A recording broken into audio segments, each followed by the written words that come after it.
ఆయన ఎలా ఉన్నారు? సో థర్మోడైనమిక్స్ ఫస్ట్ సెషన్ అయితే అయిపోయింది. దానిలో మీకు first law of thermodynamics and first law of thermodynamics యొక్క different applications starting with isothermal process దగ్గర నుంచి కనుక స్టార్ట్ చేసినట్టయితే isothermal process, adiabatic process and దాని నుంచి బేస్ అయ్యి isochoric process, isobaric process and cyclic process ఇవన్నీ చెప్పాను. వాటిని జాగ్రత్తగా రివైజ్ చేసుకోండి. అండ్ దానిలో క్వశ్చన్స్ వచ్చేటప్పటికల్లా మీకు directly first law of thermodynamics నుంచి క్వశ్చన్ అడగొచ్చు, అడగకపోవచ్చు, కానీ దాని యొక్క అప్లికేషన్స్ మీద అయితే మాత్రం క్వశ్చన్స్ కంపల్సరీ వస్తాయి. కాబట్టి ఆ క్వశ్చన్స్ని మీరు జాగ్రత్తగా రివైజ్ చేసుకోండి. క్లియరా? నెక్స్ట్ ఈ రోజు క్లాస్ సెషన్లో వచ్చేటప్పటికల్లా అదే ఫస్ట్ లా ఆఫ్ థర్మోడైనమిక్స్లో యాక్చువల్లీ చెప్పిన ప్రాసెస్లో మిగతా వాటి యొక్క impact first law of thermodynamics మీద ఎలా ఉంటుంది అని డిస్కస్ చేశాను. కాకపోతే వాటిల్లో వాల్యూమ్ చేంజో లేదా ప్రెషర్ చేంజో దాన్ని బేస్ చేసుకుని కరస్పాండింగ్ వర్క్ డన్స్ ఎంత అవుతాయని ఎక్స్ప్లెయిన్ చేయలేదు. ఈ రోజు క్లాస్ సెషన్లో అది చూద్దాం. ఓకేనా? దానిలో ఫస్ట్ది కనుక తీసుకున్నట్టయితే ఐసోథర్మల్ ప్రాసెస్.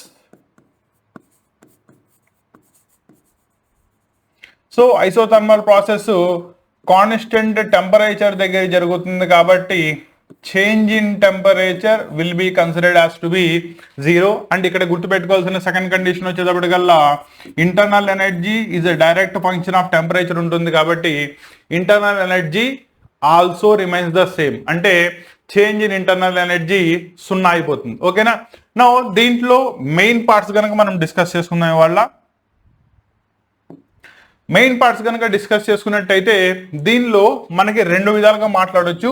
ఐసోథర్మల్ ప్రాసెస్లో సిస్టమ్ ఎక్స్పాండ్ అవ్వచ్చు లేదా సిస్టమ్ వచ్చేటప్పటికల్లా కంప్రెస్ అవ్వచ్చు. ఓకేనా? ఫర్ అన్ ఎగ్జాంపుల్ ఒక కంటైనర్ని తీసుకున్నాను. Container fitted with a piston. బయట ఎక్స్టర్నల్ ప్రెషర్ వచ్చేటప్పటికల్లా P ఉంది, లోపల ఇంటర్నల్ ఇనీషియల్ వాల్యూమ్ కాబట్టి VI తీసుకున్నారు. ఓకేనా? నో ఈ పిస్టన్ని కనుక నేను పైకి జరిపాను అనుకోండి, అప్పుడు ఏమవుతుంది? మీరు అప్లై చేసే ప్రెషర్ తగ్గుతుంది. As a result available volume that is space పెరుగుతుంది. కాబట్టి దాన్ని ఫైనల్ వాల్యూమ్ కనుక అనుకున్నట్టయితే ఈ వాల్యూమ్తో కంపేర్ చేసుకున్నట్టయితే ఈ వాల్యూమ్ చిన్నది ఉంటుంది. కరెక్టేనా? అంటే ఈ కేసులో ఏమైంది? VF is more when compared to VI. Initial వాల్యూమ్తో కంపేర్ చేసుకున్నట్టయితే ఫైనల్ వాల్యూమ్ ఎక్కువ ఉంది. ఇటువంటి కేసులో గ్యాస్ అండర్గోస్ ఎక్స్పాన్షన్. కరెక్టేనా? నో ఇదే కేసులో ప్రెషర్ కనుక మాట్లాడినట్టయితే ఇది ఇనీషియల్ ప్రెషర్ని PI అనుకోండి, ఈసారి వచ్చే ప్రెషర్ని PF అనుకోండి. ఓకేనా? ఇప్పుడు ఏమైంది? ప్రెషర్ని నేను తగ్గించాను కాబట్టి final pressure will be less than the initial pressure. This is the same case with the expansion. కాబట్టి ఐసోథర్మల్లీ బాడీ కనుక ఎక్స్పాండ్ అయినట్టయితే, సిస్టమ్ ఎక్స్పాండ్ అయినట్టయితే వాల్యూమ్ పెరుగుతుంది, ప్రెషర్ తగ్గుతుంది. లేదా రివర్స్లో మాట్లాడినట్టయితే ప్రెషర్ని తగ్గిస్తేనే వాల్యూమ్ పెరుగుతుంది. ఓకేనా? దీన్నే ఈసారి రివర్స్లో ఆలోచించండి. అంటే ఈసారి ఏం చేశారు? ప్రెషర్ని పెంచారు, అంటే పిస్టన్ని లోపలికి పుష్ చేశారు అనుకోండి. As a result final pressure will be more when compared to initial pressure. As a result మీకు వాల్యూమ్ తగ్గుతుంది కాబట్టి final volume will be less when compared to the initial volume. ఇటువంటి కేసెస్లో దాన్ని ఏమంటారు? It is known as compression. And ఇది constant temperature maintain చేసుకుంటూ చేస్తే కనుక ఐసోథర్మల్ ఎక్స్పాన్షన్ లేదా ఐసోథర్మల్ కంప్రెషన్ అంటారు. వేరాజ్ హీట్ని కనుక కాన్స్టెంట్ మెయింటైన్ చేసినట్టయితే then it is known as adiabatic expansion లేదా ఎడియాబాటిక్ కంప్రెషన్ అంటారు. పాయింట్ క్లారిటీ వచ్చిందా? కాకపోతే ఎడియాబాటిక్ ప్రాసెస్లో మీకు టెంపరేచర్ వేరియేషన్ వస్తుంది, వేరాజ్ ఐసోథర్మల్ ప్రాసెస్లో మాత్రం టెంపరేచర్ రిమైన్స్ ద సేమ్. క్లియరా? నౌ దీనిలో కరస్పాండింగ్లీ వర్క్ డన్స్ చూద్దాం. నౌ ఐసోథర్మల్ ప్రాసెస్లో కనుక తీసుకున్నట్టయితే amount of work done in expansion is equal to NRT ln final volume divided by initial volume. This is the actual expression. అంటే V2 by V1 అని రాయొచ్చు, లేదా final volume by initial volume అని రాయొచ్చు. And ఇక్కడ మనం తీసుకున్నప్పుడు ln is nothing but logarithm to the base E. కానీ మనం ప్రాబ్లం చేసేటప్పుడు లాగరిథమ్ టు ద బేస్ 10 తీసుకుంటాం కాబట్టి ఈ ఎక్స్ప్రెషన్ బికమ్స్ 2.303తో మల్టిప్లై చేయాలి. ఇది మనందరికీ తెలుసు. N stands for number of moles of the gas, R stands for universal gas constant, T stands for absolute temperature on the Kelvin scale, logarithm to the base 10, and V final divided by V initial. ఇక్కడ దాకా ఓకేనా? Now at constant temperature మీకు system boils లాని obey చేస్తుంది and hence మనకి ఇక్కడ PV is equal to nRT ideal gas equation కనుక apply చేసుకున్నట్టయితే pressure కి వాల్యూమ్ కి మధ్యలో relation PV is equal to constant అయింది, లేదా volume inversely proportional to pressure అవుతుంది. కరెక్టేనా? కాబట్టి ఇదే ఎక్స్ప్రెషన్ మీకు ఇన్ టర్మ్స్ ఆఫ్ ప్రెషర్ లో రాసినట్టయితే 2.303 nRT logarithm to the base P initial volume divided by P final volume. అంటే వాల్యూమ్ కనుక తీసుకున్నట్టయితే V2/V1 వస్తుంది, వేరాస్ ప్రెషర్ లో తీసుకుంటే కనుక ఇన్వర్స్లీ ప్రపోర్షనల్ కాబట్టి P1/P2 అవుతుంది. ఓకేనా? అండ్ ఇది ఎప్పుడు when the gas undergoes expansion. ఇక్కడ పాయింట్ గుర్తుపెట్టుకోండి, మీరు అప్లై చేసిన ప్రెషర్ సేమ్ ఉన్నప్పుడు, అంటే పుష్ చేయడం దట్ ఈస్ ఎక్స్పాండ్ చేసినప్పుడు ఎంతైతే ప్రెషర్ని వేరియేషన్ మెయింటైన్ చేశారో సేమ్ అంతే ప్రెషర్ని కనుక కంప్రెషన్లో కూడా మెయింటైన్ చేసినట్టయితే వాల్యూమ్ చేంజ్ కూడా సేమ్ ఉంటుంది, కానీ వర్క్ డన్ వచ్చేటప్పటికల్లా ఆపోజిట్ డైరెక్షన్లో జరుగుతుంది. కరెక్టేనా? కాబట్టి ఎగ్జాక్ట్లీ మీరు ఎక్స్పాన్షన్ వర్క్ డన్ కనుక తెలుసుకున్నట్టయితే దాని యొక్క compression work done exactly same ఉంటుంది in magnitude but opposite in direction. అంటే ఇదే కేసులో మిమ్మల్ని కంప్రెషన్ వర్క్ డన్ అడిగారు అనుకోండి, ఏం చేస్తారు? సేమ్ ఎక్స్ప్రెషన్ రాసి ఎదరా మైనస్ వాడండి, because work done is a vector quantity, because work done is equal to మనకు ఫార్ములా ఏం తెలుసు? Force into displacement. Force is a vector quantity, displacement is a vector quantity, hence as a result work done కూడా ఏమవుతుంది?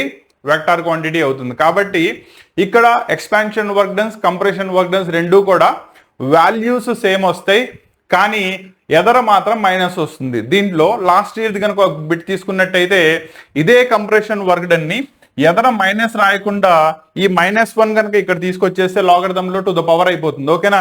ఎలా రాశారంటే 2.303 nRT logarithm of P final divided by P initial అని రాయొచ్చా? Because లాగరిథంలో కనుక minus logarithm ఏ కనుక తీసుకున్నట్టయితే అది పవర్లోకి వెళ్ళేటప్పటికల్లా logarithm A to the power -1 అవుతుంది.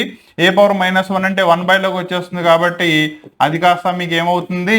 రెసిప్రోకల్ అవుతుంది. సో అదే లాజిక్ మీరు ఎక్స్ప్రెషన్ అండ్ కంప్రెషన్స్ గా కనుక యూజ్ చేసుకున్నట్టయితే వీటి యొక్క ఎక్స్ప్రెషన్స్ ని రాసేటప్పుడు చేంజెస్ ఏమొస్తున్నాయో జాగ్రత్తగా గుర్తుపెట్టుకోండి. మీకు ఎంసెట్ లో వచ్చేటప్పటికల్లా బిట్ డైరెక్ట్లీ ఉంటుంది, పెద్దగా కష్టపడక్కర్లేదు, కానీ దాన్ని ఐడెంటిఫై చేయాలి అంటే ఏం చేంజెస్ అప్లై చేశాడు జాగ్రత్తగా చూసుకోవాలి. క్లారిటీ వచ్చిందా? సో ఇది ఐసోథర్మల్లీ అంటే ఏంటి? dt ఈజ్ ఈక్వల్ టు 0 అంటే టెంపరేచర్ని కాన్స్టెంట్గా మెయింటైన్ చేసుకుంటూ ఒక ప్రాసెస్ కనుక చేసినట్టయితే అది ఎక్స్పాన్షన్ అవ్వచ్చు, కంప్రెషన్ అవ్వచ్చు, కరస్పాండింగ్లీ మనం ప్రాసెస్ని ఐసోథర్మల్ ప్రాసెస్ అంటారు, అండ్ కరస్పాండింగ్ వర్క్ డన్స్ని isothermal expansion work done, isothermal compression work done అంటారు. వీటిని జాగ్రత్తగా గుర్తుపెట్టుకోండి. సెకండ్ లా ఆఫ్ థర్మోడైనమిక్స్ చెప్పినప్పుడు సెకండ్ లాలో ఓవరాల్గా కార్నట్ ఇంజన్లో మీకు సైక్లిక్ ప్రాసెస్లో 4 సైకిల్స్ వస్తాయి, అవునా? దానిలో ఏ నుంచి బి వచ్చేటప్పటికల్లా ఐసోథర్మల్ ఎక్స్పాన్షన్ అయితే సి నుంచి డికి వెళ్ళేటప్పటికల్లా ఐసోథర్మల్ కంప్రెషన్ అవుతుంది. ఓకేనా? అక్కడ మళ్ళీ వీటిల్ని వాడాలి, జాగ్రత్తగా రివైజ్ చేసుకోండి. క్లియరా? నౌ ఇది టెంపరేచర్ని కాన్స్టెంట్ మెయింటైన్ చేశాను కాబట్టి ప్రాసెస్ కాస్త ఏమైంది? ఐసోథర్మల్ అయింది. ఇప్పుడు హీట్ని కాన్స్టెంట్గా మెయింటైన్ చేస్తూ చేద్దాం. క్లియరా? నౌ రెండో ప్రాసెస్ వచ్చేటప్పటికల్లా if heat supplied is constant. కరెక్టేనా? నువ్వు హీట్ని సప్లై చేయలేదు, ఇక్కడ పాయింట్ గుర్తుపెట్టుకోండి. మీరు హీట్ సప్లై చేయాలా లేదా హీట్ ఎవల్యూషన్ కానీ అబ్జార్ప్షన్ కానీ జరగల, అటువంటి ప్రాసెస్లో టెంపరేచర్ కూడా కాన్స్టెంట్గా ఉంటుందా? టెంపరేచర్ మారుతుందా? స్టూడెంట్ ఏమనుకుంటాడు? హీట్ సప్లై అవ్వలేదు కాబట్టి టెంపరేచర్ కూడా కాన్స్టెంట్గా ఉంటుంది అనుకుంటాడు, కానీ ఇక్కడ జాగ్రత్తగా గుర్తుపెట్టుకోండి, హీట్ ఎవల్యూషన్ అవ్వకపోయినా అబ్జార్బ్ అవ్వకపోయినా కూడా టెంపరేచర్ అండర్గో ఏ చేంజ్.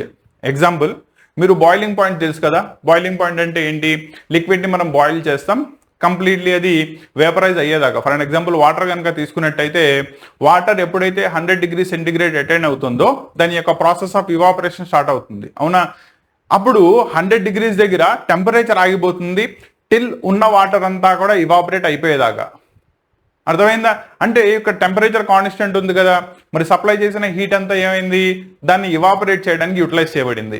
అలా టెంపరేచర్ కాన్స్టెంట్ గా ఉంటే హీట్ మారచ్చు, లేదా హీట్ కాన్స్టెంట్ గా మెయింటైన్ చేసినప్పుడు టెంపరేచర్ అనేది కూడా మారచ్చు. దీన్ని జాగ్రత్తగా గుర్తుపెట్టుకోండి. సో ఎడియాబాటిక్ ప్రాసెస్ లో మనం హీట్ అయితే సప్లై చేయం కాబట్టి heat constant, therefore change in the heat DQ is equal ఏమవుతుంది, 0 అయిపోతుంది. కానీ టెంపరేచర్ ఆఫ్ ద సిస్టమ్ మారుతుంది ఫ్రమ్ T1 degrees Kelvin దగ్గర నుంచి T2 degrees Kelvin దాకా. ఓకేనా? అది ఎక్స్పాన్షన్ వర్క్ డన్ అయితే కనుక T2 is more than T1 ఉంటుంది. అదే కంప్రెషన్ వర్క్ డన్ కనుక తీసుకున్నట్టయితే T1 is more than T2 ఉంటుంది. క్లియరా? నౌ దీనిలో వర్క్ డన్ చూద్దాం. నౌ ఐడియామేటికల్లీ ఒక సిస్టమ్ వర్క్ డన్ చేసినప్పుడు expansion work done is equal to NR delta T divided by gamma -1 అవుతుంది. Where N stands for number of moles of the gas. మీకు generally gas ని in terms of weights లో ఇస్తూ ఉంటాడు. Number of moles find out చేయాలంటే number of moles is equal to formula weight by దాని యొక్క molecular weight వేసుకుంటే number of moles వచ్చేస్తుంది. దాన్ని సబ్స్టిట్యూట్ చేయాలి. ఆర్ యూనివర్సల్ గ్యాస్ కాన్స్టెంట్, దాని వాల్యూస్ కూడా గుర్తుపెట్టుకోండి, అప్పుడప్పుడు అవి కూడా అడుగుతున్నాడు. R is equal to 8.314 joule per Kelvin per mole, లేదా 1.987 calorie per Kelvin per mole, లేదా 0.821 litre atmosphere per Kelvin per mole. ఓకేనా? 0.0821. ఓకేనా? నా దీనిలో కనుక సబ్స్టిట్యూట్ చేసుకున్నట్టయితే డెల్టా టీ, ఇది ఎక్స్పాన్షన్ లో తీసుకుంటాం కాబట్టి N R delta T stands for T2 minus T1 divided by gamma -1, whereas compression work done same as isothermal process exactly reverse అవుతుంది. సో ఇక్కడ T1 minus T2 మారిపోతుంది. ఓకేనా? అందుకే మీరు కార్నట్ ఇంజన్ లో తీసుకున్నట్టయితే కనుక 4 సైక్లిక్ ప్రాసెస్ లో B నుంచి Cకి వచ్చేటప్పటికల్లా అడియాబాటిక్ ఎక్స్పాన్షన్, D నుంచి Aకి వెళ్ళేటప్పటికల్లా అడియాబాటిక్ కంప్రెషన్, రెండు సేమ్ వాల్యూస్ ఆపోజిట్ డైరెక్షన్ లో ఉంటాయి కాబట్టి ఓవరాల్ వర్క్ డన్ చేసినప్పుడు అవి క్యాన్సిల్ అయిపోతాయి.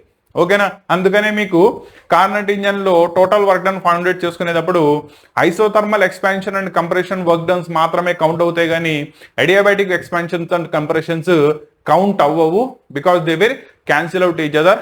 పాయింట్ ని జాగ్రత్తగా గుర్తుపెట్టుకోండి. ఓకేనా? అండ్ అలాగే ఇక్కడ కూడా మీకు పాయింట్ అవుట్ చెప్పాలి. Suppose same amount of the substance తీసుకున్నారు, ఒక కండిషన్ లో అది ఐసోథర్మల్లీ ఎక్స్పాండ్ అయింది, రెండో కండిషన్ లో దాన్ని అడియాబాటికల్లీ ఎక్స్పాండ్ అయ్యేలా చేశారు. అయితే work done isothermal expansion, work done adiabatic expansion చేసినప్పుడు ఏ వర్క్ డన్ ఎక్కువ ఉంటుంది?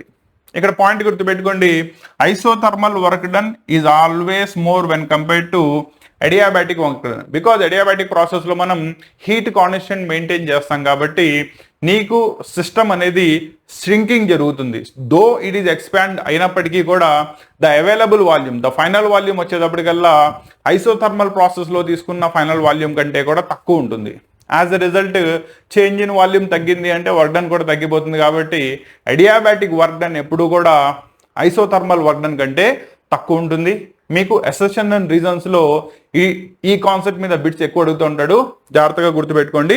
కాబట్టి ఐసోథర్మల్ వర్క్ డన్ ఎప్పుడు కూడా అడియాబాటిక్ వర్క్ డన్ కంటే ఎక్కువ ఉంటుంది, లేదా అడియాబాటిక్ ఐసోథర్మల్ కంటే తక్కువ ఉంటుంది. ఇలా అయినా గుర్తుపెట్టుకోండి. రీజన్ వచ్చేటప్పటికల్లా కాన్స్టెంట్ హీట్ దగ్గర మెయింటైన్ చేయడం వల్ల అడియాబాటిక్ ప్రాసెస్ లో available final volume will be less when compared to isothermal expansion. Clarity వచ్చిందా? ఓకేనా? సో ఇక్కడ ప్రాక్టీస్ కోసం క్వశ్చన్ ఒకటి రాసుకోండి. 35.5 grams of chlorine undergo isothermal expansion such that it volume doubles at a temperature of 27 degrees Kelvin. Then what is the amount of work done in the isothermal expansion? WE కనుక్కోవాలి. మీకు already values ఇచ్చాను కాబట్టి substitute చేసి answer ఒకవేళ కనుక doubt ఏమైనా ఉన్నట్టయితే కామెంట్లో తెలియజేయండి. లేదా ఆల్రెడీ మనం ఆన్లైన్ క్లాసెస్ ద్వారా ఏవైతే మనకి ఎంసెట్ క్లాసెస్ వింటున్నారో ఆ స్టూడెంట్స్కి వీటిల్లో ఏమైనా డౌట్స్ వస్తే కనుక మిమ్మల్ని డైరెక్ట్లీ వాట్సాప్ ఛానల్లో యాడ్ చేయడం జరిగింది. కాబట్టి వాట్సాప్ ఛానల్లో మీరు డైరెక్ట్లీ కనుక అడిగినట్టయితే ఏవేవైతే డౌట్స్ ఉన్నాయో అవన్నీ కూడా మీకు అక్కడ కామెంట్ చేయడానికి ఛాన్స్ ఉంటుంది. సో కామెంట్లో తెలియజేయండి. మీ డౌట్స్ అన్నిటికీ క్లారిటీ ఇవ్వడానికి ట్రై చేస్తాను. క్లారిటీ ఇవ్వడానికి కాదు, కంపల్సరీ క్లారిటీ ఇస్తాను. ఓకేనా? ఎందుకంటే ఈ రివిజన్లో నీతో పాటు నేను కూడా సైమల్టేనియస్లీ నీ పక్కనే ఉండి ఏదైతే ఈ 40 days 45 days ఉన్నాయో ఆ 45 daysలో నేను ఎంతైతే నేను సపోర్ట్ చేయగలనో దానిలో 200% సపోర్ట్ చేస్తాను. సో దట్ రేపు పొద్దున ఎంసెట్లో నువ్వు ఇంజనీరింగ్ రాసినా లేదా అగ్రికల్చర్ ఫార్మసీ దానికి రాసినా కూడా మినిమం ఒక 500 లోపు. ఓకేనా? దానికి ప్రాబ్లం ఏం లేదు. జస్ట్ మీ స్కోర్ని అవుట్ ఆఫ్ 160 130 దాటించండి, మీ ర్యాంక్ తన్నుకుంటూ 500 లోపు వస్తుంది. ప్రాబ్లం ఏం లేదు. ఓకేనా? కావాల్సిన కాలేజ్లో కావాల్సిన బ్రాంచ్లో మంచి సీట్ని గెయిన్ చేసుకునే ఛాన్సెస్ ఉంటాయి. అండ్ ఈ 4 ఏళ్ళు కనుక కొంచెం కష్టపడ్డారు అంటే నీ లైఫ్ లాంగ్ ఇంకా ప్రశాంతంగా కూర్చుని తినొచ్చు అనమాట. అర్థమైందా? కాబట్టి దీన్ని జాగ్రత్తగా గుర్తుపెట్టుకోండి. అండ్ ఈ 45 days నీ నెక్స్ట్ లైఫ్ అంటే remaining part of the life మొత్తం ఏమవుతుందో డిసైడ్ చేస్తుంది. అంటే ఈ 45 రోజులు ఎంత సిన్సియర్గా ఎంత డెడికేటెడ్తో ఎవరో చెప్తే కాదు, నీ అంతట నువ్వు సెల్ఫ్ ఎంత కష్టపడగలవో అంతే కష్టపడు. ఓకేనా? అండ్ ఇక్కడ ఒక పాయింట్ చెప్తున్నాను, గుర్తుపెట్టుకోండి. ఐపీ వైజ్ వచ్చేటప్పటికల్లా ఐపీ వైజ్ మీకు కాంపిటీషన్ ఏమి ఉండదు. ఓకేనా? సేమ్ ఎగ్జామ్ పెడతారు, అదే ఎగ్జామ్ అందరూ రాస్తారు. అండ్ ఇచ్చే మార్క్స్ సిస్టమ్ కూడా అందరికీ యూనిఫామ్గా ఉంటుంది. కాబట్టి నీకు 960 వచ్చినాయా, వేరే వాడికి 970 వచ్చినాయా, దానివల్ల పెద్దగా తేడా పడదు. వేరే ఎంసెట్లో వచ్చేటప్పటికల్లా నువ్వు 119 మార్క్స్ గెయిన్ చేసుకుని నీ పక్కన ఉన్నాడు, దట్ ఈస్ నీ కాంపిటీటర్ 120 మార్క్స్ని గెయిన్ చేసుకున్నారనుకోండి, తంతే నీ ర్యాంక్ దగ్గర దగ్గర ఒక 10,000 నుంచి 20,000 ర్యాంక్ వేరియేషన్ వచ్చేస్తుంది. అంత వేరియేషన్ వచ్చిందంటే నీకు కావాల్సిన కాలేజీలో కావాల్సిన బ్రాంచ్ దొరకడం చాలా కష్టమైపోతుంది. అర్థమైందా? కాబట్టి దీన్ని దృష్టిలో పెట్టుకుని నువ్వు 1 గంట వేస్ట్ చేస్తున్నావు అంటే నీకు కనబడని సంవేర్ ఎక్కడో నీకు కాంపిటీషన్లో చదువుకుతున్న కాంపిటీటర్ నీకంటే ఆ గంట కష్టపడ్డాడు అంటే, నీకంటే 2 బిట్స్ ఎక్కువ సాల్వ్ చేయగలిగాడు అంటే నీ ర్యాంక్ వెనక్కి వెళ్ళిపోతుంది. దీన్ని జాగ్రత్తగా గుర్తుపెట్టుకో. ఓకేనా? అది మైండ్లో పెట్టుకుని కష్టపడు. క్లియరా? అలా అని చెప్పి నిద్రాహారాలు మానేసి మరీ చదవమని చెప్పను. ఓకేనా? ఎంతసేపు అంటే పొద్దున్న నుంచి సాయంత్రం దాకా ఒక ప్రాపర్లీ షెడ్యూల్ వేసుకుని నీ షెడ్యూల్ని నువ్వు పర్ఫెక్ట్లీ అవుతుందా లేదా, అండ్ అయిన దాని మీద నెంబర్ ఆఫ్ బిట్స్ సాల్వ్ చేస్తున్నావా లేదా. ఓన్లీ థియరీ కంప్లీట్ చేసుకుంటా కూర్చుంటే ఆబ్జెక్టివ్ ఎగ్జామ్స్లో ఉపయోగం ఉండదు. సైమల్టేనియస్లోనూ ఇనఫ్ నెంబర్ ఆఫ్ ప్రాక్టీస్ చేయాలి బిట్స్ని, దెన్ ఓన్లీ రేపు మంచి స్కోర్ని గెయిన్ చేసుకునే ఛాన్సెస్ ఉంటాయి. ఓకేనా? కాబట్టి ఆన్లైన్ ద్వారా ప్రిపేర్ అవుతున్న స్టూడెంట్స్ అందరూ కూడా ఈ పాయింట్ని జాగ్రత్తగా గుర్తుపెట్టుకోండి. క్లియరా? నెక్స్ట్ దీనిలో adiabatic process, isothermal process and corresponding వాటి మీద ఉన్న వర్క్ డన్స్ మీద ఒక క్వశ్చన్ అయితే డైరెక్ట్లీ అడగొచ్చు. సెకండ్ వచ్చేటప్పటికల్లా ఇదే ఫస్ట్ లా ఆఫ్ థర్మోడైనమిక్స్లో most important second concept heat capacities. ఓకేనా? మీరు ఆల్రెడీ చదువుకుని ఉంటారు కదా సిపి మధ్యలో రిలేషన్. అవునా?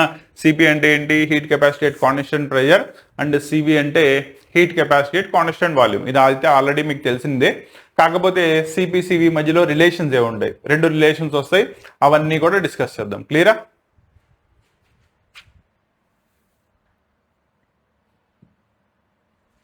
సో నెక్స్ట్ కాన్సెప్ట్ వచ్చేటప్పటికల్లా it is heat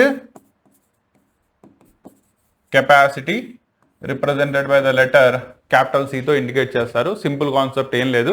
for an example, ఒక సిస్టమ్ ఉంది, దాని యొక్క ఇనీషియల్ టెంపరేచర్ 25 degrees కెల్విన్ ఉంది.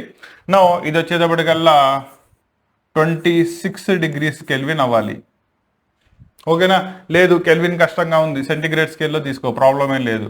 25 degrees సెంటిగ్రేడ్ ఉన్నది కాస్త 26 degrees సెంటిగ్రేడ్ అవ్వాలి. అంటే ఏమైంది? టెంపరేచర్ ఆఫ్ ద సిస్టమ్ని 1 degree సెంటిగ్రేడ్ కానీ లేదా 1 Kelvin కానీ మార్చారు. అలా మార్చాలి అంటే అదేమవ్వాలి? కంపల్సరీగా సర్టెన్ అమౌంట్ ఆఫ్ హీట్ని అబ్జార్బ్ చేసుకోవాలిగా. ఓకేనా? దాన్నే మనం హీట్ కెపాసిటీ అంటారు. So heat capacity is nothing but the amount of heat required for a system to raise its temperature by 1 degree Kelvin. దాన్నే హీట్ కెపాసిటీ అంటారు. హీట్ కెపాసిటీ వచ్చేటప్పటికల్లా ఇప్పుడు సి ఈజ్ ఈక్వల్ ఏమైంది? ఎంత అమౌంట్ ఆఫ్ హీట్ని నువ్వు observe చేసావు divided by దాని యొక్క టెంపరేచర్లో ఎంత వేరియేషన్ వచ్చింది, that is C is equal to Q divided by delta T అని రాసుకుంటే సరిపోతుంది. ఓకేనా? నౌ ఈ హీట్ కెపాసిటీని మనం స్టడీ చేసేటప్పుడు రెండు డిఫరెంట్ కండిషన్స్ దగ్గర స్టడీ చేస్తాం. ఒకటి వచ్చేటప్పటికల్లా ఎట్ కాన్స్టెంట్ ప్రెజర్ దగ్గర, రెండోది కాన్స్టెంట్ వాల్యూమ్ దగ్గర. కాన్స్టెంట్ ప్రెజర్ దగ్గర అయితే కనుక దాన్ని సిపి అంటారు. Therefore amount of heat absorbed at constant pressure divided by the change in temperature. Whereas ఇది వచ్చేటప్పటికల్లా CV is equal to amount of heat absorbed at constant volume divided by the variation in the temperature. Now ఇక్కడ point చెప్తాను చూడండి. Heat content at constant pressure అంటే మనం ఎంత amount of heat అయితే absorb చేస్తామో ఎట్ కాన్స్టెంట్ ప్రెజర్ దాన్నే enthalpy of the system అంటారు. కాబట్టి it is nothing but change in enthalpy divided by the temperature. So heat capacity at constant pressure is equal to change in enthalpy with respect to the temperature. వేరాస్ QV volume దగ్గరికి వచ్చేటప్పటికల్లా దీన్ని change in internal energy అంటారు divided by the temperature. ఈ రెండింటిని జాగ్రత్తగా గుర్తుపెట్టుకోండి. క్లియరా? Now సిపికి సివికి మధ్యలో relations ఏం రాస్తారు? మనకి రెండు రిలేషన్స్ ఉన్నాయి.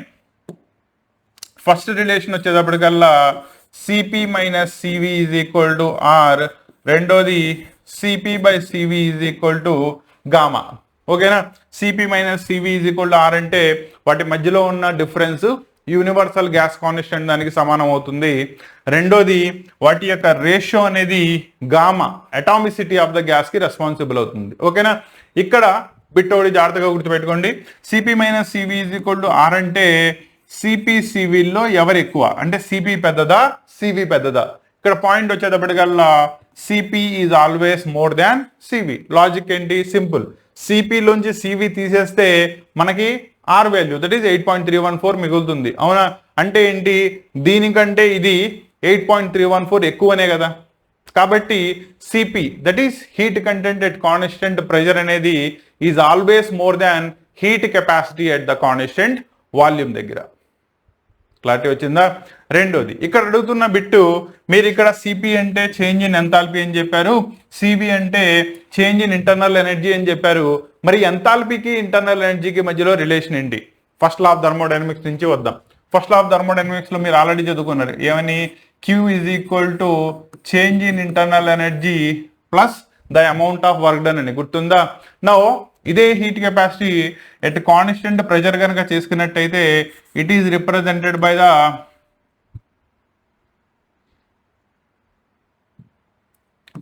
Enthalpy of the system that is equal to ఈ internal energy plus the amount of work done. So ఎంథాల్పీకి ఇంటర్నల్ ఎనర్జీకి మధ్యలో రిలేషన్ రాయమంటే it is nothing but enthalpy is equal to change in internal energy plus the amount of the work done దానికి సమానం. ఓకేనా? Enthalpy మీద మీకు ఫిజిక్స్ పాయింట్ ఆఫ్ వ్యూలో అయితే కనుక క్వశ్చన్స్ తక్కువ వస్తాయి. వేరాస్ కెమిస్ట్రీలో కనుక తీసుకున్నట్టయితే ఎంథాల్పీని హీట్ ఆఫ్ రియాక్షన్ అంటారు కాబట్టి అక్కడ ఎక్కువ నెంబర్ ఆఫ్ క్వశ్చన్స్ వస్తాయి. ఓకేనా? మీకు ఆల్రెడీ థర్మోడైనమిక్స్ క్లాస్ స్టార్టింగ్లో చెప్పేటప్పుడే చెప్పాను కదా, ఏమని? మనకి థర్మోడైనమిక్స్ ఫిజిక్స్లోనూ ఉంది, కెమిస్ట్రీలోనూ ఉంది.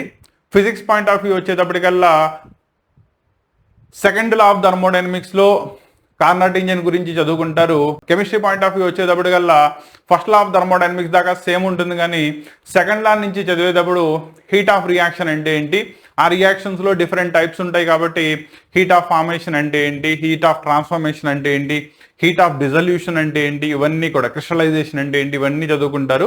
దాంతోపాటు concept of entropy, Gibbs free ఎనర్జీకిను ఎలక్ట్రోడ్ పొటెన్షియల్ కి మధ్యలో రిలేషన్ ఏంటి, ఆ కాన్సెప్ట్స్ అంతా కూడా మనం కెమిస్ట్రీ పాయింట్ ఆఫ్ వ్యూలో thermodynamics second law of thermodynamics మళ్ళీ విడిగా చెప్తాం కాబట్టి అక్కడ దాని గురించి మళ్ళీ డిస్కస్ చేస్తాను. ఓకేనా? ఇక్కడ పాయింట్ ఏంటంటే థర్మోడైనమిక్స్ లో ఫిజిక్స్ నుంచి 3 నుంచి 4 బిట్స్ వస్తే, కెమిస్ట్రీ నుంచి 2 నుంచి 3 బిట్స్ వస్తాయి. కాబట్టి ఏవి మిస్ అవ్వకూడదు. మనకి 6 to 8 bits thermodynamics both physics and chemistry నుంచి కంపల్సరీ కన్ఫర్మ్ చేసుకోవాలి. దీన్ని జాగ్రత్తగా మైండ్లో గుర్తుపెట్టుకోండి. క్లియరా? సో హీట్ కెపాసిటీస్ అంతే క్లియరేనా? సో హీట్ కెపాసిటీలో మనకి 2 టైప్స్ ఉంటాయి. ఒకటి సిపి అండ్ సివి. రెండింటికి మధ్యలో రిలేషన్ వచ్చేటప్పటికల్లా CP minus CV is equal to R కి సమానం అవుతుంది. And CP by CV is equal to gamma, that is atomicity of the gas కి రెస్పాన్సిబుల్ అవుతుంది. అది మోనోటామిక్ అయితే, డయాటామిక్ అయితే, ట్రైఅటామిక్ అయితే ఒక్కో దానికి ఒక వాల్యూ వస్తుంది. దాన్ని తీసుకెళ్లి సబ్స్టిట్యూట్ చేసుకుంటే మనకి ప్రాబ్లమ్ సాల్వ్ అవుతాయి. ఓకేనా? అండ్ ఇక్కడ అటామిసిటీ దానిలో మీరు ప్రాసెస్ చదువుకునేటప్పుడు సెకండ్ లాలో దాని యొక్క ఇంపాక్ట్ ఏమవుతుంది అనేది క్లియర్ కట్గా డిస్కస్ చేద్దాం. క్లియరా? నెక్స్ట్ వన్, ఫస్ట్ లా అయిపోయింది కాబట్టి second one will be the second law of thermodynamics. ఓకేనా? ఇక్కడ ఒక పాయింట్ గుర్తుపెట్టుకోండి, సెకండ్ లాకి వెళ్లే ముందు అసలు సెకండ్ లా ఎందుకు ప్రపోజ్ చేయాల్సి వచ్చింది, ఫస్ట్ లా ఆఫ్ థర్మోడైనమిక్స్ అసలు కంప్లీట్లీ మొత్తాన్ని ఎక్స్ప్లెయిన్ చేయలేకపోయిందా, ఫస్ట్ లా ఆఫ్ థర్మోడైనమిక్స్ యొక్క ఫెయిల్యూర్స్ ఏంటి. ఓకేనా? ఒకటి ఫెయిల్ అయితేనే కదా దాని నుంచి నెక్స్ట్ పార్ట్ వచ్చేది. సో ఫస్ట్ లా ఎక్కడెక్కడ ఫెయిల్ అయింది అనే దాని మీద అసర్షన్ అండ్ రీజన్స్ లో కానీ లేదా స్టేట్మెంట్ బేస్డ్ క్వశ్చన్స్ కానీ మనకి రిపీటెడ్లీ అడుగుతూ ఉంటాడు. దీన్ని జాగ్రత్తగా గుర్తుపెట్టుకోండి. దీంట్లో ఫస్ట్ లా ఆఫ్ థర్మోడైనమిక్స్ యొక్క ఫెయిల్యూర్స్ కనుక చూసుకున్నట్టయితే, first failure, first law of thermodynamics explains about the feasibility of a process. అంటే ఏంటి, ఒక ప్రాసెస్ జరుగుతుందా లేదా అనేది ఎక్స్ప్లెయిన్ చేస్తుంది, కానీ జరిగితే ఏ డైరెక్షన్లో చెప్తుందో జరగల. కాబట్టి ఫీజిబిలిటీని ఎక్స్ప్లెయిన్ చేసింది, బట్ డైరెక్షన్ ఆఫ్ ప్రాసెస్ని ఎక్స్ప్లెయిన్ చేయడంలో ఫెయిల్ అయింది. This is the first drawback. రెండో డ్రాబ్యాక్ వచ్చేటప్పటికల్లా ఫీజిబిలిటీని ఎక్స్ప్లెయిన్ చేసింది, కానీ ఆ ప్రాసెస్ ఫీజిబుల్ అయింది ఏ కండిషన్స్లో, అంటే టెంపరేచర్, ప్రెషర్, వాల్యూమ్, ఇవన్నీ కూడా వాటి యొక్క కండిషన్స్ కనుక తీసుకున్నట్టయితే ఏ కండిషన్స్ని మెయింటైన్ చేసుకున్నట్టయితే ఆ ఫీజిబిలిటీ అనేది జరిగింది, దాన్ని ఎక్స్ప్లెయిన్ చేయలేకపోయింది. అలాగే మూడోది కనుక తీసుకున్నట్టయితే ఇది చాలా important, perpetual machine. According to first law of thermodynamics, perpetual motion machine అనేది ఇట్ ఈస్ హైలీ ఇంపాసిబుల్. ఇక్కడ పర్పెక్చువల్ మోషన్ మెషిన్ అంటే ఏంటంటే, ఎటువంటి ఇన్పుట్ ఆఫ్ ఎనర్జీ ఇవ్వకుండా కంటిన్యూస్లీ అవుట్పుట్ వర్క్ని ప్రొడ్యూస్ చేసే హైపోథెటికల్ మెషిన్ని పర్పెక్చువల్ మెషిన్ అంటారు. సింపుల్ ఎగ్జాంపుల్ చెప్తా. జనరల్లీ మనకి 2 వీలర్స్ తెలుసు కదా, మన బైక్స్. అవునా? పెట్రోల్ పోస్తే దాని యొక్క మైలేజ్ని బట్టి ఇంత డిస్టెన్స్ దాకా అది ట్రావెల్ చేస్తుంది. అవునా? ఇక్కడ పర్పెక్చువల్ మోషన్ మెషిన్ కనుక తీసుకున్నట్టయితే నువ్వు లోపల పెట్రోల్ ఏం పోయట్లేదు, కానీ అది ఎంత డిస్టెన్స్ అయినా కూడా ట్రావెల్ చేస్తుంది. కుదురుతుందా? కుదరదు కదా. కాబట్టి దానికి ఇన్పుట్ ఆఫ్ ఎనర్జీ ఇస్తేనే అవుట్పుట్ వర్క్ ప్రొడ్యూస్ చేస్తుంది. కానీ ఎటువంటి ఇన్పుట్ ఇవ్వకుండా అవుట్పుట్ని ప్రొడ్యూస్ చేస్తుంది అనేదాన్ని పర్పెక్చువల్ మోషన్ మెషిన్ అంటారు. ఓకేనా? అటువంటి మెషిన్ పాసిబుల్ కాదు according to law of conservation of energy. First law of thermodynamics దీన్ని ఎక్స్ప్లెయిన్ చేస్తుంది. ఓకేనా? ఇవన్నీ కూడా ఫస్ట్ లా ఆఫ్ థర్మోడైనమిక్స్ యొక్క ఫెయిల్యూర్స్. క్లియరా? ఆ ఫెయిల్యూర్స్ ని ఓవర్కమ్ చేయడానికి వచ్చిందాన్ని ఎవరంటారు? సెకండ్ లా ఆఫ్ థర్మోడైనమిక్స్ అంటారు. దాంట్లో ఫస్ట్ది feasibility of a process. Yes, process జరుగుతుందా లేదా ఫస్ట్ లా ఎక్స్ప్లెయిన్ చేసింది. మరి ఏ డైరెక్షన్ లో జరుగుతుంది? For an example, water flow అవ్వాలనుకోండి, హైట్ నుంచి డౌన్ కి జనరల్లీ వాటర్ ఫ్లో అవుతుంది. అవునా? It is a spontaneous process, తనంతట తాను జరుగుతుంది. వేరాస్ డౌన్ లో ఉన్న వాటర్ పైకి ఫ్లో అవ్వాలనుకోండి, తనంతట తాను జరుగుతుందా? ఏది? మోటార్ లాంటి ఎక్స్టర్నల్ ఫోర్స్ ఏం అప్లై చేయకుండా జరగదు కదా. కాబట్టి ఇది ఏ డైరెక్షన్లో ప్రాసెస్ జరుగుతుందో ఎక్స్ప్లెయిన్ చేసిందా? కాబట్టి డైరెక్షన్ ఆఫ్ ఏ ప్రాసెస్ ఎక్కడైతే ఫస్ట్ లా ఫెయిల్ అయిందో సెకండ్ లా దాన్ని ఎక్స్ప్లెయిన్ చేసిందా? రెండోది conditions in terms of temperature, pressure, volume, concentration, వీటన్నిటిని బట్టి ఒక స్టేట్ నుంచి రెండో స్టేట్కి సిస్టమ్ ఎలా చేంజ్ అవుతుంది అనేది థర్మోడైనమిక్స్లో సెకండ్ లా ఎక్స్ప్లెయిన్ చేసింది. కార్నాట్ ఇంజన్లో, కార్నాట్ సైకిల్లో మనం చదువుకునేది అదే కదా. కాబట్టి సెకండ్ ఫెయిల్యూర్ ఓవర్కమ్ అయిపోయినట్టేనా? అలాగే మూడోది వచ్చేటప్పటికల్లా పర్పెక్చువల్ మోషన్ మెషిన్ వాడే కాదు అని చెప్పాడు. దానికి రీజన్ వచ్చేటప్పటికల్లా కార్నాట్ ఇంజన్ యొక్క ఎఫిషియన్సీతో చెప్పింది. Efficiency is equal to formula 1 - Q2 divided by Q1. హీట్లో కనుక మాట్లాడినట్టయితే లేదా టెంపరేచర్లో అయితే కనుక 1 - T2 divided by T1. Efficiency ఎప్పుడు కూడా 100% రీచ్ అవ్వదు. 100% రీచ్ అవ్వాలంటే ఏమవ్వాలి? ఏదర్ Q2 0 అవ్వాలి లేదా T2 0 అవ్వాలి. అది పాసిబులేనా? అవ్వదు. కాబట్టి ఎఫిషియన్సీ ఎప్పటికీ కూడా 100% రీచ్ అవ్వదు. సమ్ అమౌంట్ ఆఫ్ ఎనర్జీ దానిలో వేస్టేజ్ కంపల్సరీ జరుగుతుంది. Hence why perpetual motion machine అనేది పాసిబుల్ కాదు అనేది second law of thermodynamics explain చేస్తుంది. అక్కడ first law of thermodynamics failure అయిన చోట. కాబట్టి ఏ కాన్సెప్ట్స్లో అయితే first law of thermodynamics fail అయిందో వాటన్నిటినీ కూడా సెకండ్ లా ఆఫ్ థర్మోడైనమిక్స్ ఏం చేస్తుంది? క్లియర్లీ ఎక్స్ప్లెయిన్ చేస్తుంది. అన్ని clarity వచ్చినట్టేనా?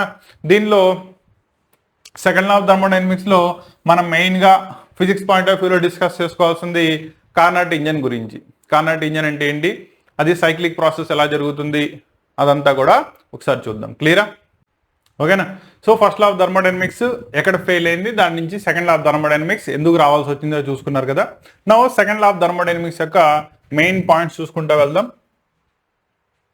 Now second law of thermodynamics యొక్క మెయిన్ ఎక్స్ప్లెనేషన్ దేని గురించి వస్తుంది అంటే, ఇది mainly first reversible processes and irreversible processes గురించి ఎక్స్ప్లెయిన్ చేస్తుంది. ఓకేనా? అంటే ఏ ప్రాసెస్ అయితే బోత్ ద డైరెక్షన్స్ లో, that is both the forward direction లోను లేదా రివర్స్ డైరెక్షన్ లోను జరుగుతుందో అటువంటి ప్రాసెసెస్ ని మనం రివర్సబుల్ ప్రాసెసెస్ అంటారు. వేరాస్ ఏ ప్రాసెస్ అయితే యూని డైరెక్షనల్, ఒక డైరెక్షన్ లో మాత్రమే జరుగుతుందో వాటిని ఇర్రివర్సబుల్ ప్రాసెసెస్ అంటారు. సెకండ్ లా ఆఫ్ థర్మోడైనమిక్స్ యొక్క మెయిన్ పర్పస్ వచ్చేటప్పటికల్లా రివర్సబుల్ ప్రాసెస్ ని ఎక్స్ప్లెయిన్ చేయడం. ఓకేనా? ఆ రివర్సబుల్ ప్రాసెస్ లో కూడా ఎక్స్ప్లెయిన్ చేసే దానిలో మెయిన్ మనం ఇక్కడ తీసుకునేది కార్నాట్ సైకిల్ అండ్ ప్రాసెస్ వచ్చేటప్పటికల్లా కార్నాట్ ప్రాసెస్ దాన్ని కార్నాట్ ఇంజన్ అంటారు. దానిలో ఎఫిషియన్సీని ఎలా ఫైండ్ అవుట్ చేసుకుంటారు, ఏ ప్రాసెస్లు ఉంటాయి అండ్ ప్రాసెస్ ఎలా జరుగుతుంది, దాన్ని క్లియర్గా చూద్దాం. ఓకేనా? అండ్ ఇక్కడ బిట్ చూసుకోండి, ఒక ప్రాసెస్ దట్ ఈస్ ఒక చేంజ్ రివర్సబుల్లోను ఇర్రివర్సబుల్లోనూ జరిగింది. అయితే దేనిలో వర్క్ డన్ ఎక్కువ ఉంటుంది? ఆటోమేటికల్లీ ఇక్కడ గుర్తుపెట్టుకోండి, work done in reversible process is always more when the same amount of work is done in the irreversible process. అంటే ఇర్రివర్సబుల్ ప్రాసెస్లో జరిగే వర్క్ డన్ కంటే కూడా రివర్సబుల్ ప్రాసెస్లో వర్క్ డన్ ఎక్కువ జరుగుతుంది. ఎందుకంటే రివర్సబుల్ ప్రాసెస్ ఎప్పుడు కూడా ఇన్ఫైనిటెసిమల్లీ స్లోలీ జరుగుతుంది and large number of infinite number of steps ఉంటాయి. ఈచ్ స్టెప్లో జరిగే వర్క్ డన్స్ అన్నిటిని కూడా సమప్ చేసుకుంటూ వెళ్తే మనం ఓవరాల్ వర్క్ డన్ వస్తుంది. అలా ఈ వర్క్ డన్ ఎప్పుడు కూడా సింగిల్ స్టెప్లో జరిగే రివర్సబుల్ ప్రాసెస్ కంటే ఎక్కువగానే వస్తుంది. దీన్ని జాగ్రత్తగా గుర్తుపెట్టుకోండి, బిట్ రిపీటెడ్లీ అడుగుతున్నాడు. ఓకేనా? నా కార్నాట్ సైకిల్ని ఎక్స్ప్లెయిన్ చేసేటప్పుడు అసలు కార్నాట్ ఇంజన్ అంటే అలా ఉంటుంది. దీనిలో మెయిన్గా 3 పార్ట్స్ ఉంటాయి. దట్ ఈస్ ఫస్ట్ పార్ట్, దాన్నే మనం సోర్స్ అంటారు. That is maintain at the T1 degrees Kelvin higher temperature దగ్గర మెయింటైన్ అవ్వడం జరుగుతుంది. నెక్స్ట్ వర్కింగ్ మెటీరియల్ తీసుకుంటారు. జనరల్లీ మనం తీసుకునే వర్కింగ్ మెటీరియల్ వచ్చేటప్పటికల్లా 1 mole ఆఫ్ అన్ ఐడియల్ గ్యాస్ని కన్సిడర్ చేస్తారు. అలాగే మూడోది రిమైనింగ్ అమౌంట్ ఆఫ్ హీట్ని సప్లై ఇచ్చేసేది sink. That is maintained at the T2 degree Kelvin దగ్గర మెయింటైన్ చేయడం జరుగుతుంది. క్లియరా? నౌ సపోజ్ ఇక్కడి నుంచి ఇక్కడికి ఒక 100 calories ఆఫ్ హీట్ అనేది ఇవ్వడం జరిగింది. దానిలో సమ్ 65 calories ఆఫ్ హీట్ని ఇది వర్క్ డన్ కిందకి కన్వర్ట్ చేసేసింది అండ్ 35 calories రిమైనింగ్ అమౌంట్ సింక్కి ఇచ్చేసింది. ఓకేనా? Then the correspondingly amount of work done వచ్చేటప్పటికల్లా W is equal to 100 minus 35. That is nothing but 65 calories which is converted into joules కింద convert చేసుకున్నట్టయితే అదే మనకి వర్క్ డన్ అవుతుంది. కరెక్టేనా? కాబట్టి వర్క్ డన్ అనేది దేనికి సమానం? సోర్స్ దగ్గర నుంచి ఎంత హీట్ సప్లై చేయబడింది and remaining amount of heat Q2 balance మిగిలిపోయింది సింక్ కి ఎంత ఇచ్చారు, ఆ రెండింటికి మధ్యలో ఉన్న డిఫరెన్సే మనకి ఏదైతే వర్క్ డన్ కిందకి సరిపోయిందో దానికి సమానం. కాబట్టి సింపుల్ లాంగ్వేజ్ లో net work done is equal to Q1 minus Q2 రాసుకుంటే సరిపోతుంది. అండ్ ఇక్కడ క్యాలరీస్ ని జౌల్స్ లోకి కన్వర్ట్ చేసుకోవడం రావాలి. నో క్యాలరీస్ ని జౌల్ లో కన్వర్ట్ చేయాలంటే 1 calorie is equal to 4.184 joules. దీన్ని రౌండ్ ఫిగర్ లో తీసుకుంటే కనుక 4.2 జౌల్స్. దట్ ఈస్ వచ్చిన క్యాలరీస్ ని ఇంటూ 4.2 చేయండి. Correspondingly amount of work done in the joules లోకి వచ్చేస్తుంది. క్లారిటీ వచ్చిందా? కాబట్టి కార్నాట్ ఇంజన్ కనుక తీసుకున్నట్టయితే దానిలో ఓవరాల్ గా 3 మెయిన్ స్టెప్స్ ఉంటాయి. ఒకటి source, that is maintained at the higher temperature, sink that is maintain at the lower temperature and the corresponding working material which converts the input energy into external work done కిందకి మార్చేది. Basic structural Carnot engine అర్థమైనట్టేనా? క్లియరా? ఇది processes wise అంటే ఏంటి? ఇక్కడ overall గా మనం 4 ప్రాసెస్లు చెప్తాం. ముందు సోర్స్ కనెక్ట్ చేసినప్పుడు some Q1 amount of heat తీసుకుంటుంది, isothermal expansion, because constant temperature T1 kelvin దగ్గర జరుగుతుంది కాబట్టి దెన్ వర్కింగ్ మెటీరియల్ని తీసుకెళ్లి ఇన్సులేటర్కి కనెక్ట్ చేస్తారు. ఇన్సులేటర్ హీట్ ట్రాన్స్ఫర్ని ఆపేస్తుంది కాబట్టి it undergoes adiabatically expansion. Then it is connected to the sink at the lower temperature isothermal compression because T2 kelvin constant temperature దగ్గర జరుగుతుంది కాబట్టి మళ్ళీ దాన్ని తీసుకెళ్లి ఇన్సులేటర్ కనెక్ట్ చేస్తారు మెయింటైనింగ్ ద హీట్ కాన్స్టెంట్. ఇక్కడ కంప్రెషన్ అవుతుంది కాబట్టి అడియాబాటిక్ కంప్రెషన్. సో రెండు ఐసోథర్మల్ ప్రాసెస్లు రెండు అడియాబాటిక్ ప్రాసెస్లు కలుపుకుంటే ఓవరాల్ గా ఒక సైక్లిక్ ప్రాసెస్ కంప్లీట్ అవుతుంది. దాన్నే కార్నాట్ సైకిల్ అంటారు. క్లియరా? అది ఎలా ఉంటుందో చూద్దాం. నా కార్నాట్ సైకిల్ కనుక తీసుకున్నట్టయితే ప్రెషర్ వాల్యూమ్ డయాగ్రామ్ కనుక తీసుకుంటే దానిలో నీకు 4 స్టెప్స్ ఉంటాయి. ఏ నుంచి బికి వెళ్ళేటప్పటికల్లా ఐసోథర్మల్ ఎక్స్పాన్షన్ జరుగుతుంది ఎట్ T1 డిగ్రీస్ కెల్విన్ దగ్గర. బి నుంచి సికి వచ్చేటప్పటికల్లా ప్రెషర్ తగ్గింది, వాల్యూమ్ పెరిగింది కాబట్టి ఇక్కడి నుంచి ఇక్కడికి అడియాబాటికల్లీ ఎక్స్పాన్షన్ అవుతుంది. సి నుంచి డికి వచ్చేటప్పటికల్లా వాల్యూమ్ తగ్గింది, ప్రెషర్ పెరిగింది. So it is a compression at T2 degrees kelvin. అందుకనే దీన్ని ఐసోథర్మల్ కంప్రెషన్ అంటారు. మళ్ళీ డి నుంచి ఏకి వెళ్ళేటప్పటికల్లా ఇట్ ఈస్ అడియాబాటికల్లీ కంప్రెషన్ అవుతుంది. కరస్పాండింగ్లీ కనుక కండిషన్స్ తీసుకుంటే P1 pressure, V1 volume, P2 pressure, V2 volume, P3 pressure, V3 volume, P4 pressure, V4 volume దగ్గర ఒక కంప్లీట్ ప్రాసెస్ కంప్లీట్ అవుతుంది. అవునా? మళ్ళీ process to the initial state ఏకి వచ్చేసింది. మళ్ళీ అగైన్ అండ్ అగైన్ ప్రాసెస్ జరుగుతూనే ఉంటుంది. కాబట్టి ఇందులో ఓవరాల్ వర్క్ డన్ కనుక తీసుకున్నట్టయితే ఇక్కడ isothermal expansion work done, adiabatic expansion work done, isothermal compression work done, W adiabatically compression work done. దీనిలో మీకు ఆల్రెడీ ఇంత ముందు ప్రాసెస్ లోనే ఎక్స్ప్లెయిన్ చేశాను. Adiabatic expansion is exactly opposite to the adiabatic compression అవుతాయి కాబట్టి ఆ రెండు వర్క్ డన్స్ ఒకదానితో ఒకటి క్యాన్సిల్ అయిపోతాయి. మీకు నెట్ వర్క్ డన్ వచ్చేటప్పటికల్లా isothermal expansion and isothermal compression మీద మాత్రమే ఆధారపడి ఉంటుంది. క్లారిటీ వచ్చిందా? నౌ దీనిలో efficiency of the Carnot engine రాసేటప్పుడు efficiency is equal to net work done divided by the amount of heat absorbed. In terms of heat కనుక తీసుకున్నట్టయితే మీకు ఆల్రెడీ W చెప్పాను కదా, Q1 minus Q2 divided by Q1.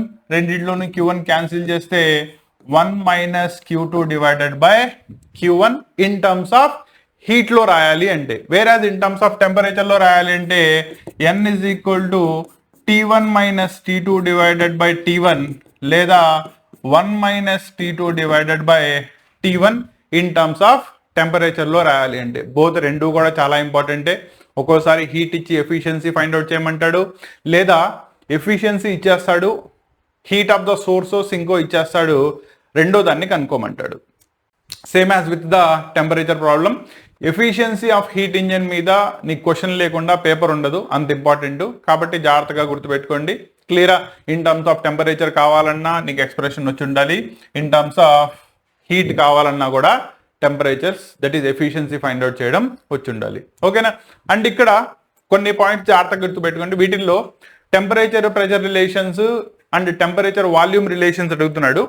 ఎప్పుడైతే మీకు isothermal process జరుగుతుందో isothermal ప్రాసెస్లో నీకు ఇనర్ట్ గ్యాస్ ఈక్వేషన్ వ్యాలిడ్ అవుతుంది కాబట్టి ఇక్కడ PV is equal to constant లేదా T divided by V, temperature directly proportional to volume కాబట్టి T బై V is equal to constant అవుతుంది. వేర్ యాజ్ అడియాబాటిక్ ప్రాసెస్ వచ్చేటప్పటికల్లా జాగ్రత్తగా గుర్తుపెట్టుకోండి, PV power gamma is equal to constant, TV power gamma minus 1 is equal to constant. ఈ relations ని వాడాలి where gamma corresponds to the atomicity of the gas. ఎప్పుడు? When adiabatic expansion కానీ adiabatic compressions కానీ consider చేసుకున్నప్పుడు. క్లియరా? అంటే రెండోది ఇక్కడ చూసుకున్నట్టయితే కనుక ఎఫిషియన్సీ టెంపరేచర్లో తీసుకున్న T2 degrees Kelvin will never be is equal to 0 లేదా amount of heat supplied to the sink never be is equal to 0. కాబట్టి ఈ క్వాంటిటీ 0 అయ్యే ఛాన్స్ లేదు. కాబట్టి ఇది నీకు ఎప్పుడూ కూడా ఎగ్జాక్ట్లీ 1కి సమానం అవ్వదు, అంటే 100% రీచ్ అయ్యే ఛాన్స్ లేదు. కాబట్టి efficiency of the heat engine ఎందుకు 100% కాదయ్యా అని అడిగితే amount of heat Q2 supply to the sink 0 అవ్వదు కాబట్టి, లేదా the temperature of the sink T2 degrees Kelvin 0 అవ్వదు కాబట్టి అవి ఎఫిషియన్సీ 100% అంటే లెస్ దాన్ 1 కంటే ఈక్వల్ గానో లేదా 1 కంటే ఎక్కువగానో ప్రొడ్యూస్ చేసే ఛాన్స్ ఉండదు. Because certain amount of quantity అనేది డెఫినెట్లీ సబ్ట్రాక్షన్ అవుతుంది కాబట్టి. అందుకనే efficiency of the Carnot engine అనేది 100% ఎప్పటికీ రీచ్ అవ్వదు. ఇది first law of thermodynamics perpetual motion అనే కాన్సెప్ట్ కి క్లియర్ ఎక్స్ప్లెనేషన్. అర్థమైందా? రెండోది, దీంట్లో మీకు అప్పుడప్పుడు కూడా కార్నాట్ ఇంజన్ కి రివర్స్ లో పనిచేసేదాన్ని ఏమంటారు? It is known as refrigerator అంటారు. రిఫ్రిజిరేటర్ వచ్చేటప్పటికల్లా దీని యొక్క కోఎఫిషియంట్ ఆఫ్ పర్ఫార్మెన్స్ మీద క్వశ్చన్ అడుగుతున్నాడు. ఇది జాగ్రత్తగా చూసుకోండి. So coefficient of performance of a refrigerator that is represented by beta is given by T2 divided by T1 minus T2 or Q2 divided by Q1 minus Q2. ఓకేనా? In terms of heat లో అయితే ఇది, in terms of temperature లో అయితే ఇది. దీని మీద కూడా ప్రాబ్లమ్స్ మీకు అప్పుడప్పుడు అడుగుతున్నాడు, ఎక్స్ప్రెషన్ మీద కానీ లేదా టెంపరేచర్స్ లేదా హీట్స్ ఇచ్చేసి corresponding beta value find out చేయడం మీద కానీ ఈ కాన్సెప్ట్ ఒకటి, ఈ లాజిక్ ఒకటి జాగ్రత్తగా గుర్తుపెట్టుకోండి. క్లియరా? సో ఇవి ఓవరాల్గా ఫిజిక్స్ పాయింట్ ఆఫ్ వ్యూలో కనుక తీసుకున్నట్టయితే మీకు EAMCET wise or NEET wise complete class జాగ్రత్తగా రివైజ్ చేసుకోండి. ఓవరాల్గా చాప్టర్ మొత్తంలో basics of the thermodynamics, basics వచ్చేటప్పటికల్లా సిస్టమ్ అంటే ఏంటి, సరౌండింగ్స్ అంటే ఏంటి, అండ్ బౌండరీస్ని బేస్ చేసుకొని open system, closed system, isolated system అంటే ఏంటి, వేరాస్ ప్రాపర్టీస్ వచ్చేటప్పటికల్లా స్టేట్ వేరియబుల్స్ అంటే ఏంటి, పాత్ ఫంక్షన్స్ అంటే ఏంటి, ఎక్స్టెన్సివ్ ప్రాపర్టీస్ అంటే ఏంటి, ఇంటెన్సివ్ ప్రాపర్టీస్ అంటే ఏంటి, ఇవన్నీ చదువుకుంటూ థర్మోడైనమిక్స్ లో 0th law of thermodynamics, first law of thermodynamics and second law of thermodynamics, ఈ 3 జాగ్రత్తగా చూసుకోవాలి. ఫస్ట్ లా ఆఫ్ థర్మోడైనమిక్స్ చెప్పినప్పుడు దాని యొక్క మ్యాథమెటికల్ ఎక్స్ప్రెషన్ అండ్ దాని నుంచి వచ్చే అప్లికేషన్స్ చూసుకోవాలి. సెకండ్ లా ఆఫ్ థర్మోడైనమిక్స్ వచ్చేటప్పటికల్లా ఫస్ట్ లా ఆఫ్ థర్మోడైనమిక్స్ యొక్క ఫెయిల్యూర్స్ ని సెకండ్ లా ఆఫ్ థర్మోడైనమిక్స్ ఎలా ఓవర్కమ్ చేసింది, దీన్ని చదువుకుంటూ second law of thermodynamics Carnot engine ని ఆర్ ఎనీ హీట్ ఇంజన్ ని బేస్డ్ అపాన్ ఇట్స్ ఎఫిషియన్సీ, మనం ఇచ్చే ఇన్పుట్ ఆఫ్ ఎనర్జీని బట్టి ఎలా ఎక్స్ప్లెయిన్ చేస్తుంది, అది ఎప్పటికీ 100% ఎందుకు అవ్వదు, ఇవంతా కూడా క్లియర్ కట్ గా చూసుకోండి. ఓకేనా? దీనిలో స్టిల్ మీకు ఎక్కడైనా డౌట్ ఉంటే కనుక కామెంట్లో తెలియజేయండి. గ్రూప్ ఉంది కదా, గ్రూప్లో తెలియజేయండి. మీ ప్రతి కామెంట్కి కూడా, ప్రతి డౌట్కి నేను నెక్స్ట్ క్లాస్లో, that is thermodynamics chapter explanation theory part అయిపోయింది కాబట్టి దీని మీద బిట్స్ అన్ని సాల్వ్ చేసుకుంటూ థర్మోడైనమిక్స్లో ఇంకో క్లాస్ అప్లోడ్ చేయడం జరుగుతుంది. కాబట్టి ఎవరెవరైతే ఆన్లైన్ ద్వారా ఎంసెట్ ప్రిపేర్ అవుతున్నారో మీరు ఇక్కడ పాయింట్ జాగ్రత్త గుర్తుపెట్టుకోండి. ప్రతి క్లాస్ని కూడా థియరిటికల్లీ అండ్ ఎక్కడెక్కడైతే మనకి కాన్సెప్ట్స్ అవసరమో అవన్నీ ఎక్స్ప్లెయిన్ చేసుకుంటూ క్లాసెస్ చెప్పి దానికి సంబంధించిన బిట్స్ అన్ని ఎలా సాల్వ్ చేయాలి, ఎక్కడ ఏ కాన్సెప్ట్ అప్లై చేయాలి, ఎలా చేస్తే అవి సాల్వ్ అవుతాయి, వీటన్నిటి మీద ఇంకో క్లాస్ అప్లోడ్ చేయడం జరుగుతూ ఉంటుంది. అండ్ వస్తున్న క్లాస్ వస్తున్నట్టుగానే కంప్లీట్లీ రివైజ్ చేసేసుకోండి. క్లియరా? ఎందుకంటే మళ్ళీ మీకు లాస్ట్లోకి వెళ్ళి తర్వాత మళ్ళీ రివైజ్ చేసుకునేంత టైం ఉండదు. కాబట్టి ఏ రోజు ఆ రోజే కంప్లీట్ చేసుకోండి. క్లియరా? రెండోది, సైమల్టేనియస్లీ ఫిజిక్స్ అండ్ కెమిస్ట్రీతో పాటు మ్యాథ్స్ క్లాసెస్ కూడా అప్లోడ్ అవుతూ ఉంటాయి. రెండోది, ఆన్లైన్కి వచ్చేటప్పుడు కల్లా ఆఫ్లైన్కి వచ్చేవాళ్ళు అయితే కనుక ఈ టైంకి రావాలి, ఈ టైంకి వెళ్ళాలి, ఇలా చదివిస్తారు, ఈ ప్రాసెస్ ఉంటుంది. ఆఫ్లైన్కి వచ్చేటప్పుడు కల్లా మీకు ఆ ప్రాసెస్ ఉండదు కాబట్టి షెడ్యూలింగ్ అనేది మీరే వేసుకోండి. ఓకేనా? అంటే ఫర్ అన్ ఎగ్జాంపుల్, నువ్వు మార్నింగ్ 6 o'clockకి నీ రివిజన్ స్టార్ట్ చేస్తున్నావు. ఓకేనా? సో మార్నింగ్ 7కి 6 o'clockకి రివిజన్ స్టార్ట్ చేస్తే పొద్దున ఫిజిక్స్, మధ్యాహ్నం మ్యాథ్స్ లేదా నైట్ కెమిస్ట్రీ, ఇలా. మధ్యాహ్నం మ్యాథ్స్ ఎందుకయ్యా అంటే మోస్ట్లీ మనం తిని కూర్చున్న తర్వాత ఒక్కునుకు తీసే ఛాన్స్ ఉంటుంది కాబట్టి నిద్ర రాకుండా ప్రాక్టీస్ చేసే ఉంటే మంచిది కాబట్టి మధ్యాహ్నం పూట మ్యాథ్స్ తీసుకోండి. అలా అని చెప్పి అసలు రెస్ట్ తీసుకోకుండానే చదవాల్సిన అవసరం ఏం లేదు.